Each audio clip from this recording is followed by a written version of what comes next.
Bueno, eduki digitalen irisgarritasunari dagokionez, eta gero prozesuaren pertsonalizazioari dagokionez ere, nik aukeratu dudan hezkuntza jarduera da eredua, esan dezagun, Flip Classroom da. Bai, Flip Classroom erabiltzen dugu, horrek esan nahi du bi ikasleari bideo batzuk ematen zaizkio eta ondoren bideo horiek lantzeko ariketaren bat edo ematen zaiola, bai? Ariketa horiek normalean Google Forms moduan agertzen zaizkio ikasleari eta Google Classroomen dauzka betetzeko. Orduan, segurtasunari dagokionez, bideoa bakarrik ikus dezakete, bideoa bera ikusteko esteka duten pertsonek, bai? Horrek esan nahi du, bideoak YouTubera igotzen direnean, jartzen zaien baimena da, bakarrik esteka duten pertsonek ikusteko modua izango dutela, bai? Horrez gain, ikus daitekenez, lizentziari dagokionez, Creative Commons erabiltzen da, bai? Eta galdetegia kontsultatu daitezke Moodleen. Irisgarritasunari dagokionez eta pantailaren argazkian ikus daiteke zelan YouTubeko bideo naiz eta aurkezpena erabiltzen den eta aurkeztua badaukaten aukera dago azpitituloa gehitzeko, bai?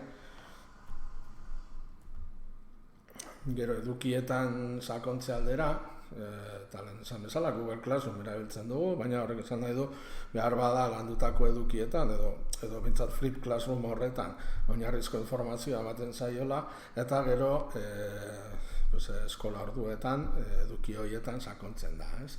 Kasu honetan proposatzen dudan aktibitatea da irrati saio bat, bai, kontsultorio bat balitz modua funtzionatzen duena, eta bertan ikasleari egoera batzuk ematen zaizkio, eta egoera horiei irten bidea bilatu behar diote ikasleek binaka. Hona adibidea. Haupa lagunok, nire arazoa soldata kobratzearekin dauka zerikusia. Azken hilabeteko nomina heldu zaidanean konturatu naiz akats bat zegoela. Dena dela, zuzendaritzak nomina sinatzeko esan zidan. Jakin nahi nuen, ea sinatu izanak nominarekin ados zaudela adierazi nahi duen ala ez. Erreklamazioa aurkeztu nahi baitu. Podcastean egoera bat azaltzen da, bai? Eta hori ere PDF-en kontsultatu dezakete. Beraz, zailtasunik daukan pertsona irakurtzeko entzutea dauka, eta entzumen arazoren bat daukan pertsonak aukera dauka irakurtzeko.